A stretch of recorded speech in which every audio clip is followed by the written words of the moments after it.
So basically, yeah, my name is Cervantes, and I'm an associate research scientist here at NASA. So can you go to the next slide?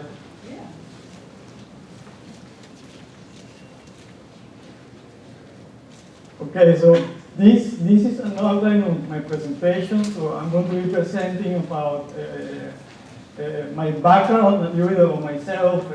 I'm going to be presenting about nanosatellite, robotics, airborne science, and remote sensing. I'm going to go to conclusions, and then we're going to have some questions and answers. So basically, what I do is that I'm working in voluntary 3. Voluntary 3 is right next to voluntary 4. And it's interesting because when I started working at NASA, the fact that this building is a building of scientists, and I was there, and it's interesting because I was the youngest person in the building, was 24 years old. So the people who is working in the building, most of them have 50 years or older. So I think that it's important for you guys to have a presentation from a young scientist. And so basically, one of the reasons that I chose to give this presentation is because my father is an elementary school teacher. He teaches in 3rd grade. So I'm pretty much used to him coming back to the house and talk about his experiences. And what I feel is that you guys are going to learn a lot from this presentation. But then you're going to go back to your school, and then you have all these constraints. You have a budget constraints. You have a bureaucracy, and sometimes you have some ideas. You want to pitch some ideas on innovation and technology. But it turns out that the truth is that there's not much money, and especially in education. They say that education is always the first thing in a candidate to a politician agenda, but when they win the election, it's the last thing that they look at. So what I'm going to be presenting today is something practical, something you can take back. And even when you have those constraints of budget and bureaucracy, and there's always something in education. And in the classroom, you guys, sometimes you have to deal with all these issues of time resources and money resources. And so yes, I'm trying to present something that is going to be useful for you. You can just go back and you can apply this right away in the classroom. So a little bit about myself. I got my bachelor's degree at the University of Texas. And I got my bachelor's degree in aerospace engineering, and I got a minor in computer science. So when I was at the University of Texas, I used to do some work in satellite development. And then when I finished my bachelor's degree, I came here to Goddard Space Flight Center to work on robotics. So I started here at NASA with an internship, and it was a very interesting experience because this was my first experience in the field. So I came to NASA, and it's real life. You come here and there's all these, you have all these challenges that you have to solve. So the internship was a very good experience for me to introduce myself into the workforce, and to learn about the real life, and to learn about real challenges in my field. So after my internship, I was fortunate to get a full-time position here at NASA.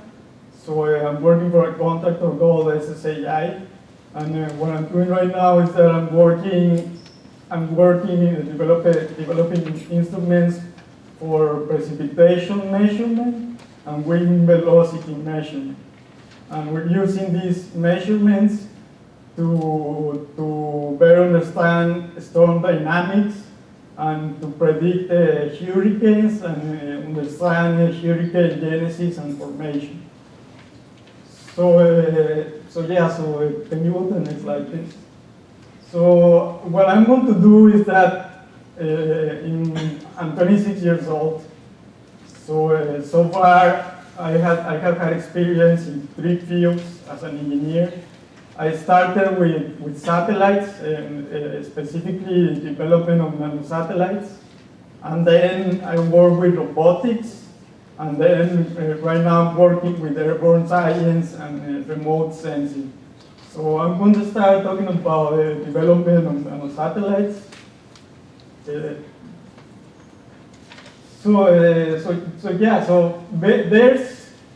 There's this competition between U.S. universities called the University Nanosatellite Program, and this is a competition where the students have to design and fabricate small satellites. So the University of Texas has a big program, and actually the last time that I checked on this competition, there's only 2 satellites that have been launched, and one of these satellites comes from my university and from my department. So this is a competition that is super competitive, and this competition is run by the Air Force and the American Institute of Aeronautics and Astronautics. So when you enter this competition as a student, it's not, I remember that I used to go to competition when I was in high school. But this competition was completely different, because this competition was, it's a real satellite. You're working with a real satellite. So they cannot be very friendly with you, especially the Air Force. When you put a satellite on a rocket that is worth millions of dollars, when you give a presentation, for example, a technical presentation, it's not like they're not friendly at all to you. You go and sit, you go and stand up and give you presentation, which is a technical presentation on this competition, and you have a panel of engineers and scientists, and you give you presentation, which is like an hour of talking about the very technical stuff. Believe me, it's very difficult to do this, because they look at every single detail. And then you finish your presentation, and the group of scientists and engineers from the Air Force drill you with questions, with technical questions that you have to answer, because otherwise you're not going to get the funding. So you just stand right there, and you know that the funding of your university, the research at your university depends on you. And this type of programs, the satellite programs, are very important in a university, because, for example, in the University of Texas or satellite, the fast track was one of the most important projects of our generation. So it was on the news, and it was very important. We're talking about a university of 50,000 students. So yeah, I mean, it's a big deal winning this competition. So the purpose of this competition is to educate and train students, but also to enable research and development. So this is not just education. We're talking about real satellites with real missions, real experiments that you're going to launch, and they're going to have some effect in the science community and the engineering community. I mean, you're going to learn from the development of these satellites. So one interesting thing about this competition is that this is entirely run by students. So, for example, when we won this competition, a lot of people ask me, okay, so did the professor did everything for you guys? No, I mean, this is entirely run by students, and we have to learn everything from scratch. We have to figure out all the details, and believe me, there's a lot of details when you're dealing with satellites. Anything can go wrong. So yeah. So at the University of Texas, the name of our lab It's called the Satellite Design Laboratory. And and one of the stories I want to tell you is that when I was accepted at the University of Texas, one of the things I wanted to do was to get involved in research as soon as possible. So what I did is that as a freshman, I remember walking to the professor's office and I was nervous. And I walked into the professor's office and said, you know what, I'm a freshman, I don't know anything, but I would like to learn. And so I talked to the professor and we had a conversation, and it turned out that it's very easy to join these type of programs because they're always looking for people and they're always looking for students. So there's also some collaboration with high schools and middle schools specifically. And I'm going to talk more about that later, but for now I just want to say that for me it was an amazing experience to work on satellites. And when you work developing satellites, I'd like to say that it's like it's like running a business, it's like running a company. It's not just engineers and scientists, you have to deal with a lot of students. So basically, we have marketing people, we have computer science students working on the website, we have business students that have to work on budgets, and when you work with satellites, you have different types of budgets. It's not just a financial budget, but you also have a power budget, and you have a mass budget, a volume budget, you have a communication budget, a bandwidth budget. So you have to deal with all these budgets, and you have all these constraints, and you have to work within these constraints. So it's very important. It's very important that these type of projects are really multidisciplinary. They involve all kinds of backgrounds.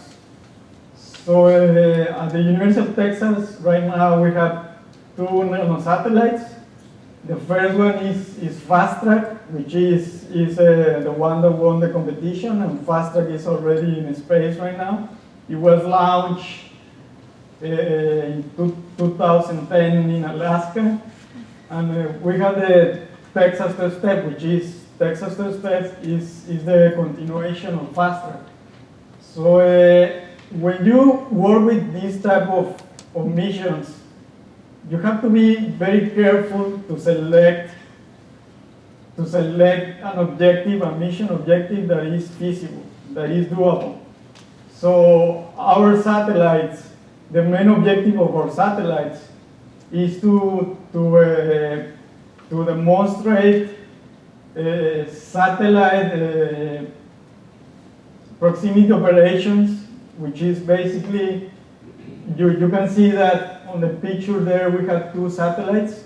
So one of the satellites is the target and the other satellite is the chaser. So when this satellite goes to space, can you go to the next slide, please? Okay, so this is more or less an explanation of the mission. So our satellites, when they go to space, the satellites are launched and then the satellites separate. And the idea of the mission is to demonstrate satellite relative navigation, which is basically one of these satellites has a propulsion system and it's going to be pretty much chasing the second satellite and doing maneuvering and rendezvous. So when you do this experiment, this is very important for the Air Force because the Air Force and NASA are moving towards small satellites. And when you launch a satellite, one of the most difficult challenges in space is relative navigation and the dynamics of the satellite in space. So that's what we're trying to explore. And we have relative navigation. We also explore communication between the 2 satellites. And yeah, and so yeah, you can see from the slides that this is a fast track specifically, and fast track goes to space, and it's going to separate right there, and we also did some experiments with GPS attitude determination, and it was a very interesting project. So, Evelina, can you? So when you're part of this program, of the nanosatellite program, one of the things that is very useful is that the Air Force has workshops.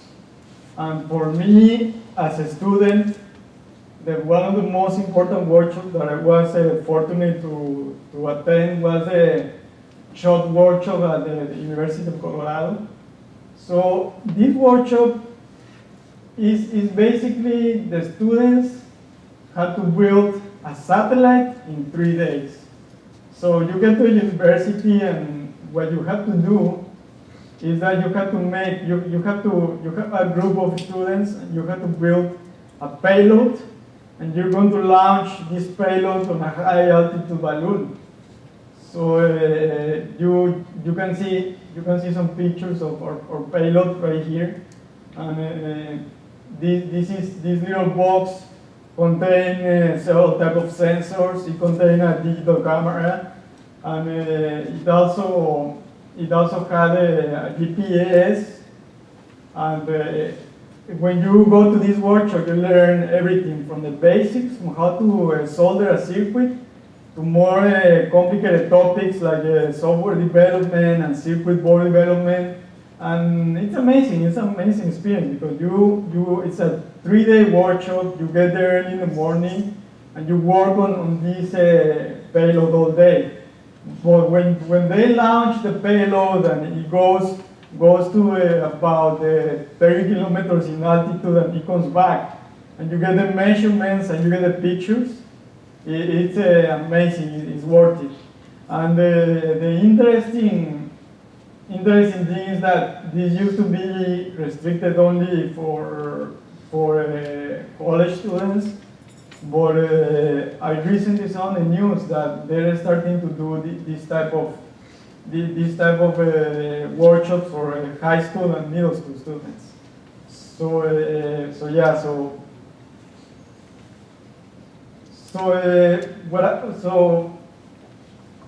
how can you apply this knowledge in the classroom? Well, the first thing I want to mention is that I recently read some news that the Glenn Research Center had a high altitude balloon workshop recently for high school students. So it's interesting that this used to be something that was only for college and graduate students, and now the technology is becoming more available and cheaper. So NASA and the universities are moving in collaboration towards this type of workshops, but not just for college students, but for high school and middle school and even elementary school. Do some research on some of these projects, and it's very, very, very interesting that this is becoming more available for you guys to introduce satellite development and in the classroom. So the second point is involvement with NASA and local universities. This is very important. Sometimes I feel that sometimes the students are afraid to approach a university professor or a NASA scientist and to talk to them about the research, and maybe even to collaborate with them and work with them on, even if they're doing simple stuff. I feel that sometimes the students are afraid to reach for these type of resources, and I have to say that because I myself when I was in high school. I was a very shy kid, and it's interesting because there's so many resources, and we always have the time to talk to students with a good attitude, and there, for example, here at NASA, there's all these resources, all these scientists that are willing to help you and to help your students. So yeah, I mean, feel free to contact us. Feel free to go to your universities and contact professors and talk to professors. I have to say from a personal experience that our laboratory had a couple of high school students that were helping, and they just walk into the office and say, hey, you need somebody that helps you with something, even if it's a simple thing. And yeah, I mean, sometimes you just have to walk into the lab or send an email to a professor, and that's it. And you can start this collaboration with a professor or a scientist or engineer that is going to last for 4 or 5 years. So yeah, that's important. And one more thing I want to talk about is what I like to call the phone sats. So how many of you have smartphones? So yeah, it turns out that these devices, the smartphones, you can turn these into satellites. And these smartphones are like computers nowadays, and they have all types of sensors.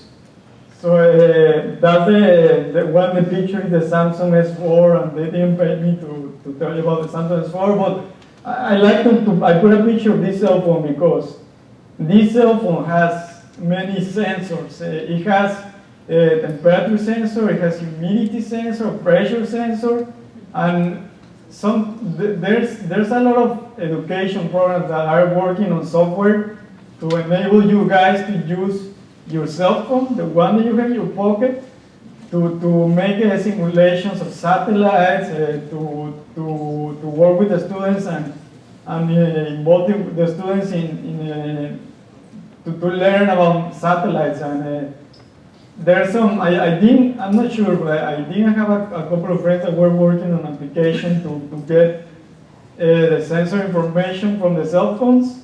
And I don't know if it's available on the Android market, but if it's not, it's soon going to be available. So yeah, so you guys have the power of a satellite in your pocket, so use it. So yeah. So the second topic that I'm going to talk about is robotics. And when I finished my bachelor's degree, I got an internship here at Goddard Space Flight Center at the engineering bootcamp. And the engineering bootcamp is a hands-on robotics workshop. And the idea is to develop robotic systems as a proof of concept for planetary exploration and remote area exploration. And the difference between this workshop and other internships at NASA is that this is entirely run by students. So one of the experiences that I heard from the students is that sometimes they come to NASA and they work with scientists or engineers, and they say that the project is so complicated that in 3 months it's impossible to understand what they're really doing. So the idea of this bootcamp is to design projects that are doable in 3 months, and to enable the students to learn a little bit about everything, and starting from software development and mechanical systems, electrical systems, power systems, all these interesting topics that the students come to this workshop and learn, and it's very practical. So I was specifically working on a project called LARCH, which means LiDAR-assisted robotic group exploration.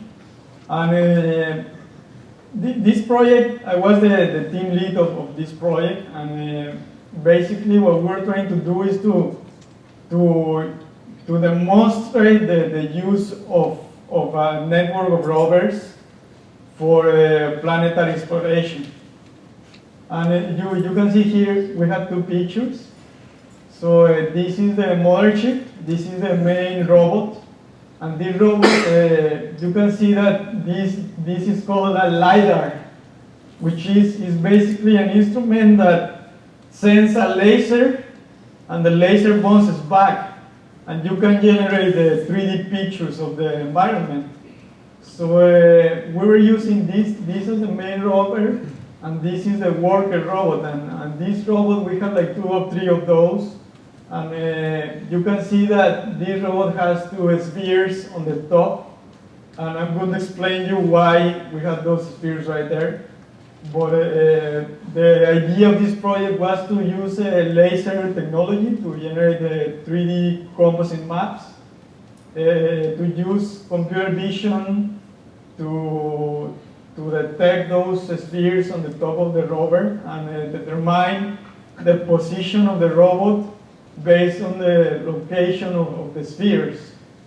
And also to develop algorithms for path planning and obstacles avoidance, which is very important in remote areas, to learn to avoid obstacles. And it's very difficult for a robot to be completely autonomous. I mean, when the robot is in an environment like Mars, for example, it's always going to come with obstacles, and you have to learn to deal with these obstacles and to make the robots smart enough to work with these type of environments. So, this is a picture of the type of data that we got from these robots. And the first one is a range map, and the color of the pixels is based on the distance from the camera. So what we do is that we were taking pictures, and then based on those pictures we were finding the 2 spheres on the robots, and then we were using these spheres to stitch together the 3D point clouds in order to generate a composite map. So that was the main idea, to generate composite mapping using a network of robots. And it's very clear right there, because on that picture, the black point cloud and the red point cloud are different pictures that we stitched together to generate a composite map. And you know, a few months ago, I saw on the news they were talking about Mars Science Laboratory, and one of the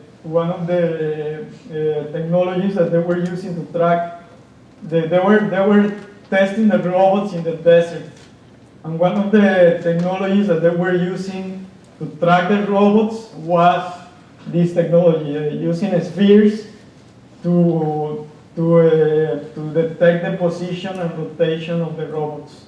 So this is real technology that has applications in the field. So how can you apply robotics in the classroom? So you guys are from Pennsylvania, right? I mean, Carnegie Mellon. So I drive to Pittsburgh several times because it turns out that my girlfriend goes to Carnegie Mellon. And it's interesting because you guys have the Center of Robotics per Excellence on Pittsburgh. So I was talking with my girlfriend, and she said that the university has all these workshops for students, to involve students in robotics, and they have all these, they have competitions, and once a year or once a semester they have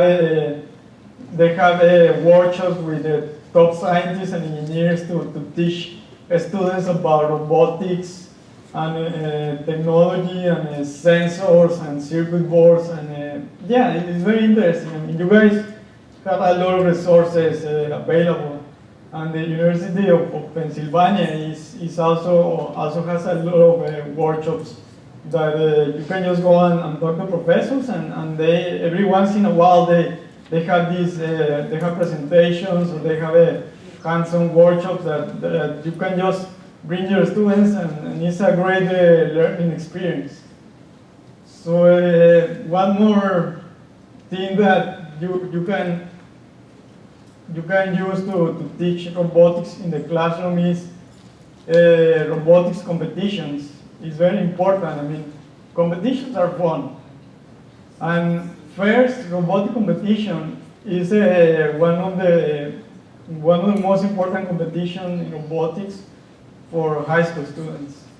So I really recommend you guys looking into that. Just go to Google and type first robotic competition.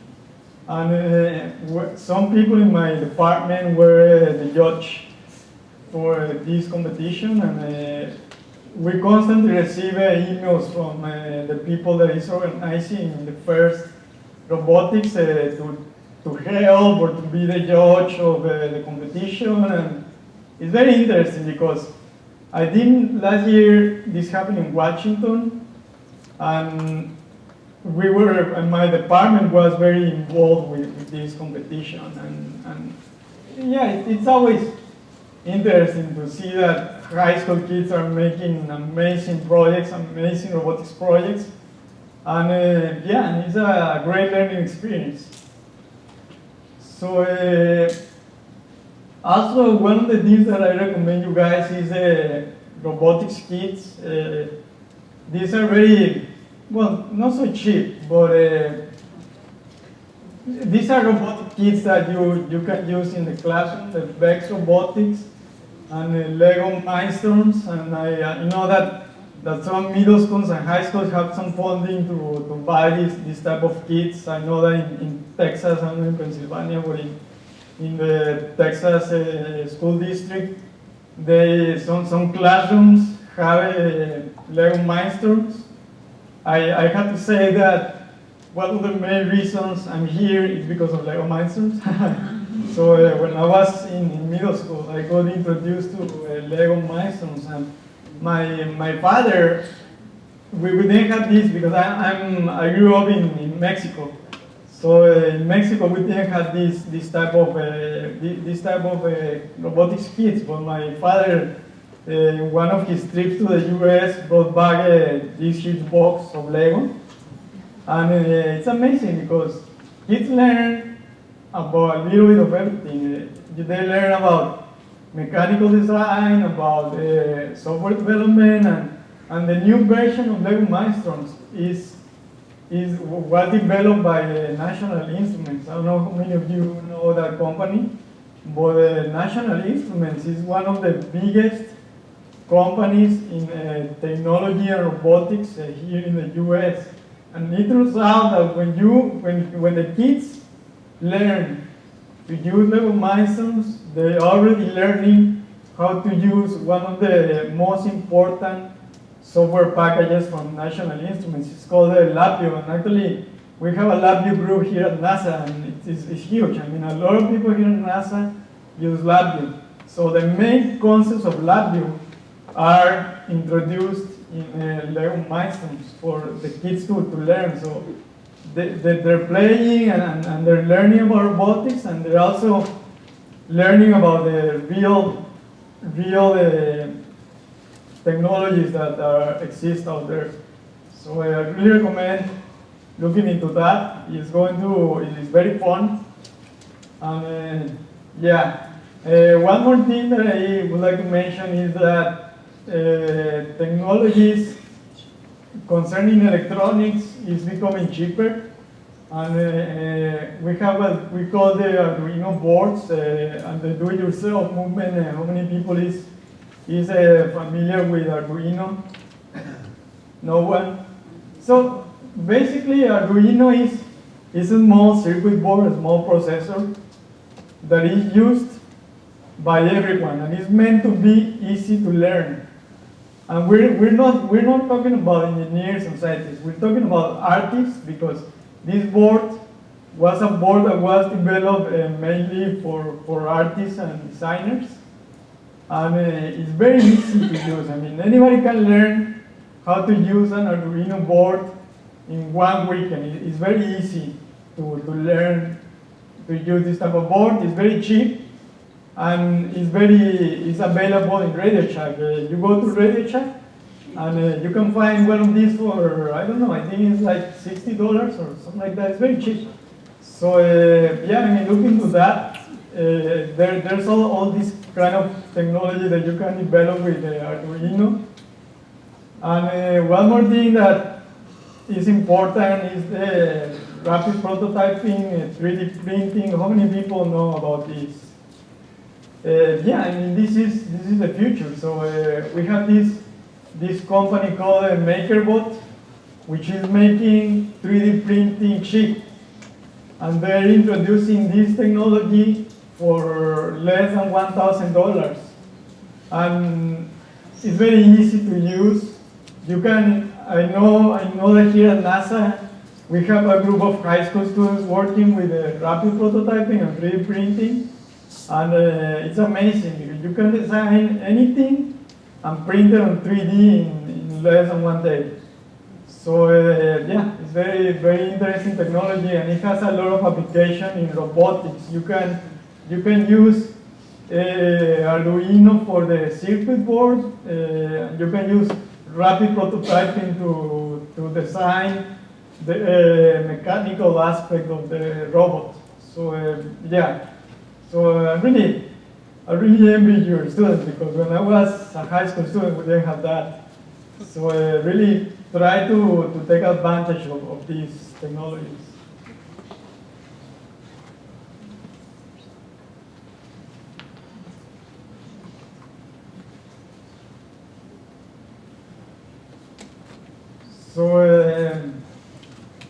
So now I'm going to talk about airborne science and remote sensing.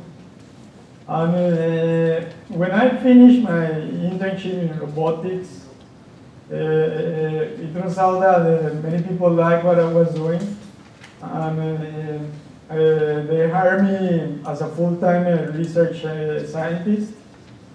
So what I'm doing right now is that I'm working with instruments, proof of concept instruments that go on high altitude aircraft, and I'm working with these 2 aircraft specifically. So the one that you see on the top is the Year 2.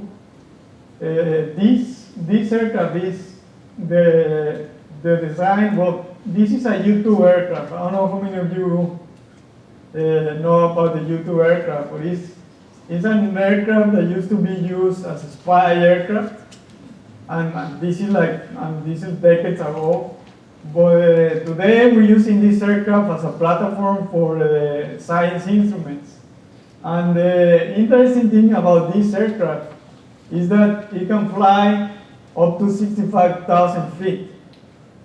So we're talking that when you look at the pilot of this aircraft, I have to work with the pilot, and you look at the pilot and he looks like an astronaut. I mean, his suit looks like as if he was an astronaut, because it's very high altitude, and he needs a regulation of pressure, oxygen, and yeah, it's an amazing aircraft, beautiful aircraft. And we're also working with the UAV, which is an unmanned aircraft vehicle, and this aircraft is completely robotic.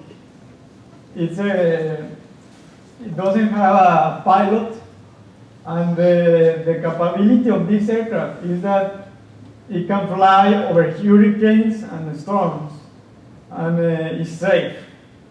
So we use this aircraft to take measurements and fly over hurricanes. And it's very interesting. The aircraft is amazing. It's beautiful to go. I mean, it looks a little bit smaller on the picture, but it's huge. And you can put up to 5 or 6 instruments on that aircraft. So the advantage of working with aircraft instead of satellites, it's of course that it's cheaper, it's faster, and we have the capability to fly over storms and hurricanes, which is a very interesting capability. And one more capability is that we have a high definition data. So when we have this type of instruments on satellites, the resolution of the data is very low. But since this is closer to the surface, the resolution of the data is much higher. So when we fly this aircraft and we get the data, sometimes we can use that data to better predict hurricanes, and we can save lives. I mean, the addition of this data into the modeling of weather systems is very important, because we're talking about high resolution data, and you can target the position of the aircraft on the top of the hurricane. So you can know, you can tell the aircraft specifically where to go. So yeah.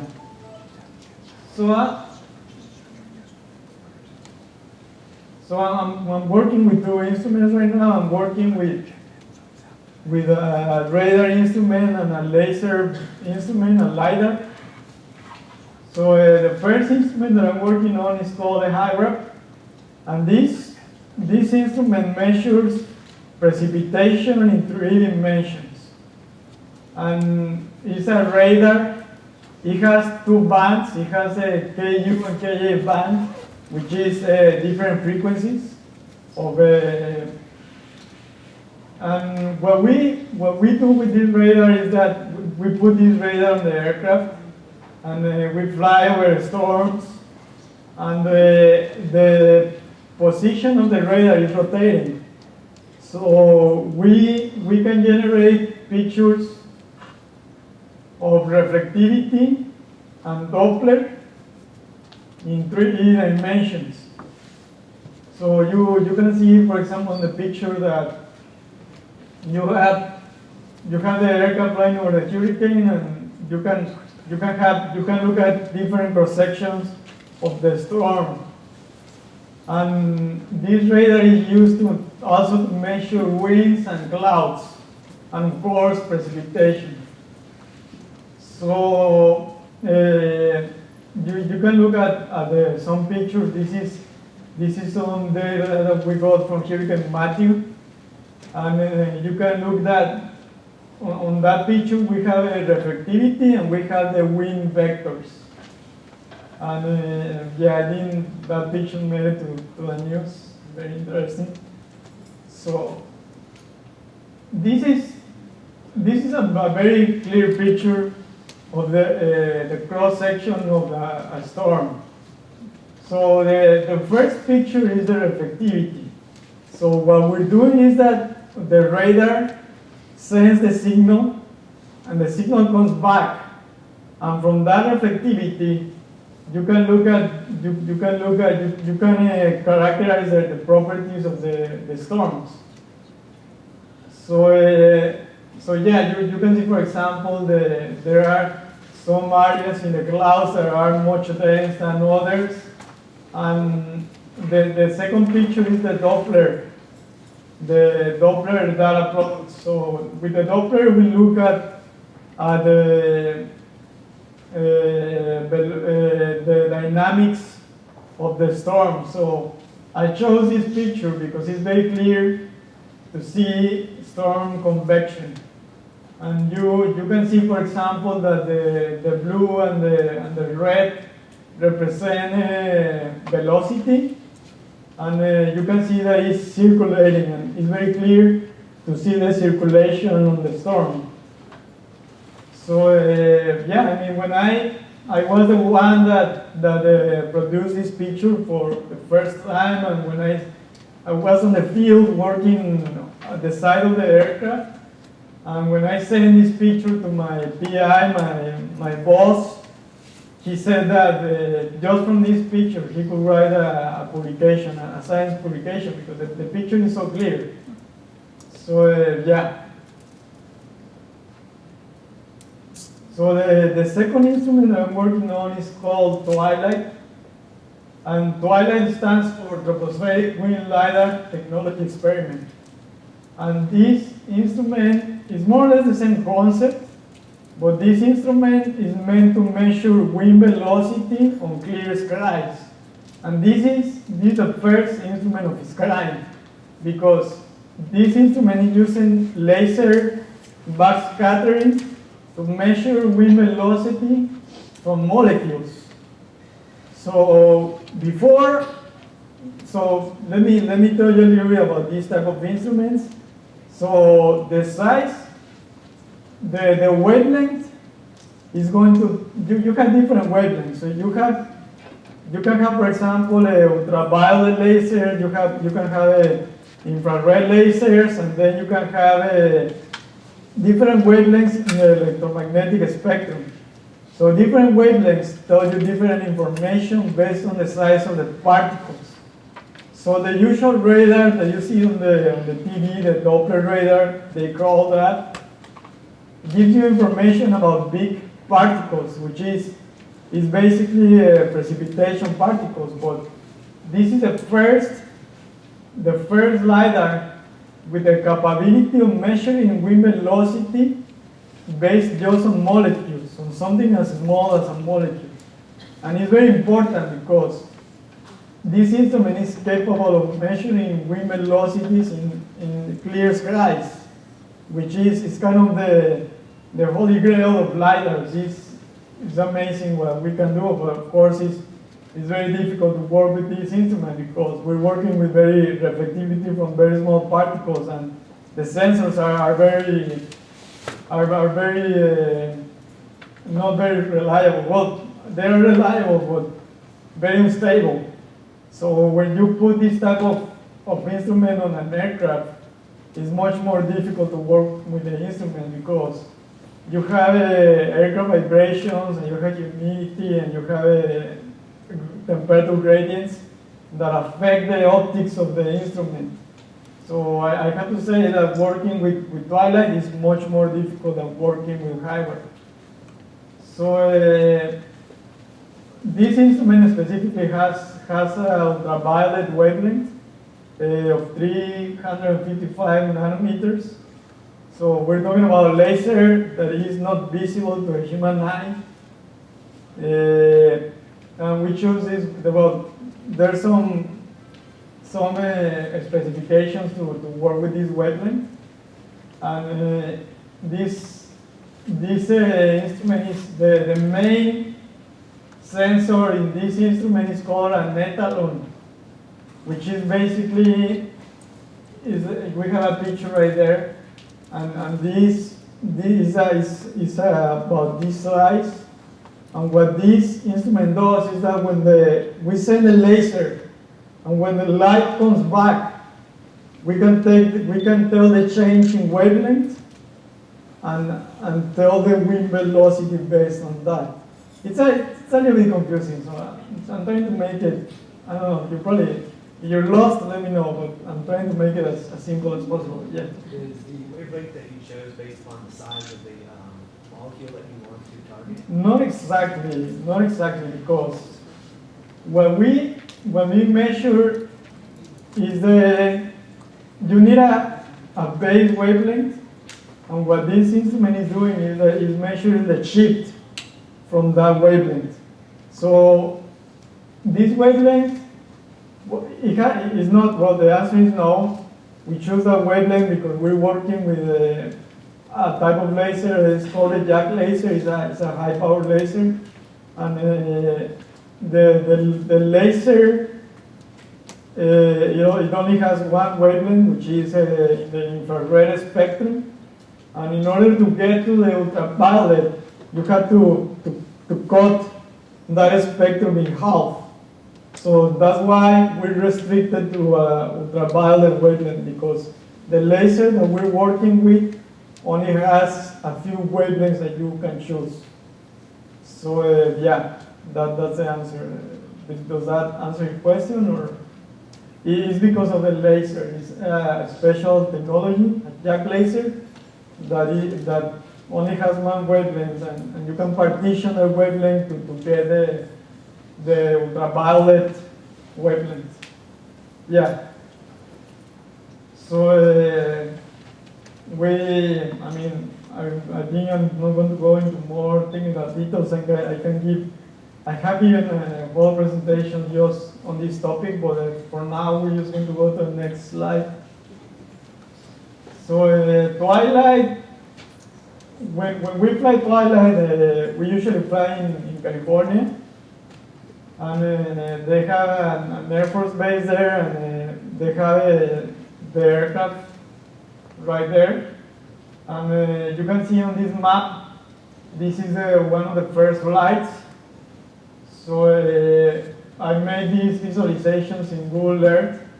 So when you fly the aircraft, when the flight is on, the pilot gives you the data, the geopositioning data, the GPS data, and I take this data, and what I do is that I make a Google Earth representations of the data on the map, and you can see the picture right there is a 3D representation of the path of the aircraft, and the colors represent different stages in the sequence of the instrument.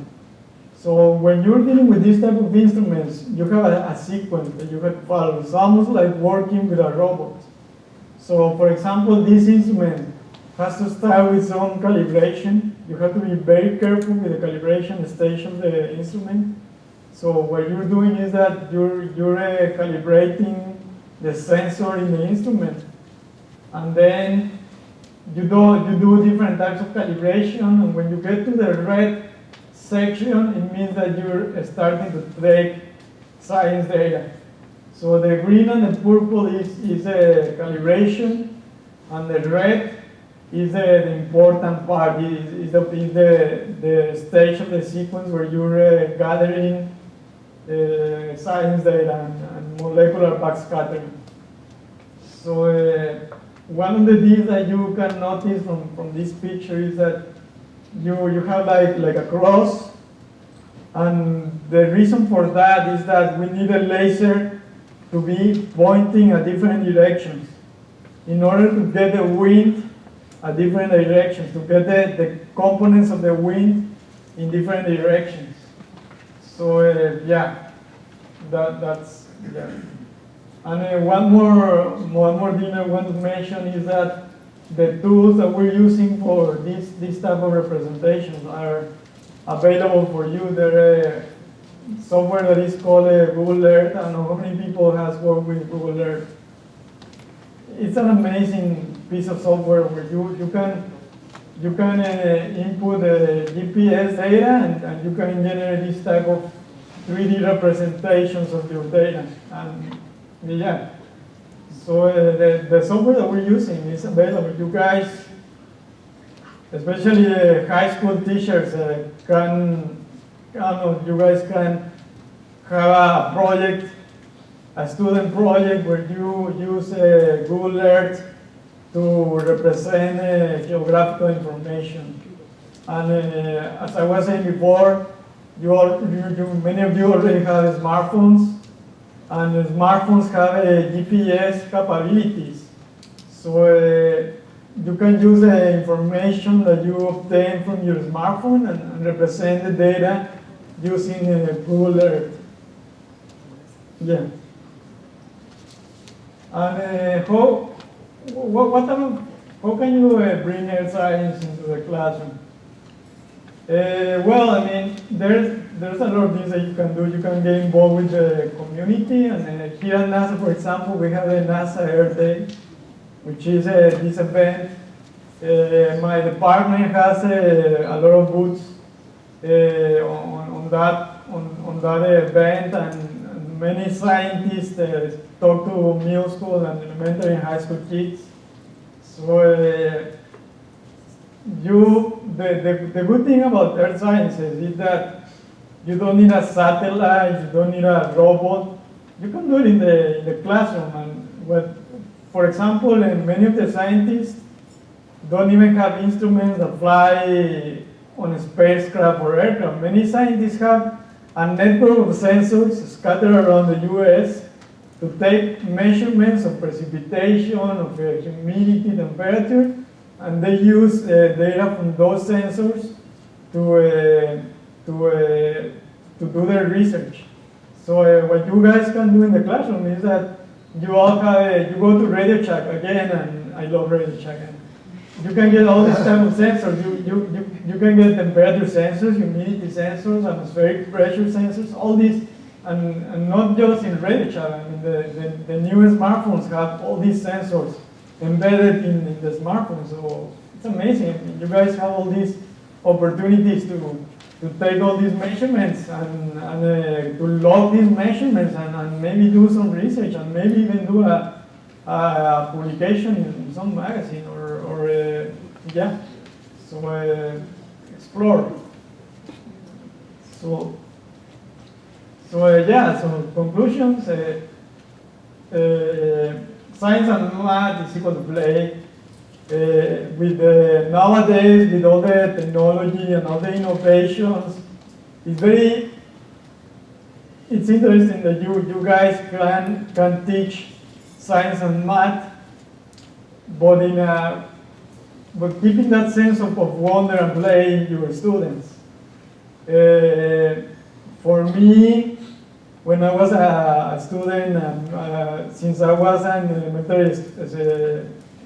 was in elementary school, it was very important for me that I started doing software development when I was 11 years old. And it's something that stays with you. And for you guys, there's all these resources available. You can use all these resources to make science and math fun.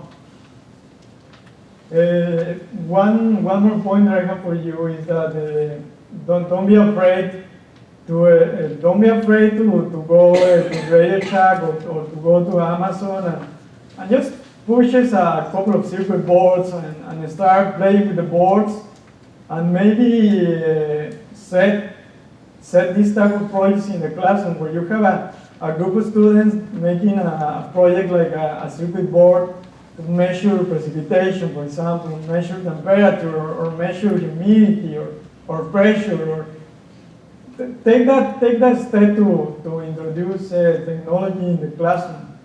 It's worth it and it's cheap. It's something that when I was a student, I didn't have because this type of technology was expensive, and it's easy to use, and that's very important. That there's a movement towards making this type of technologies easier to use. So it used to be intimidating, but now it's not so much. You have all these resources on the internet, the do-it-yourself movement, 3D printing, Arduinos, all these innovations that you can bring into the classroom. And the last point is get involved at your local university and research institutions. I'm sure that if you go and talk to some of the scientists, including me, we can talk to your students, we can give presentations, we can help. So any questions?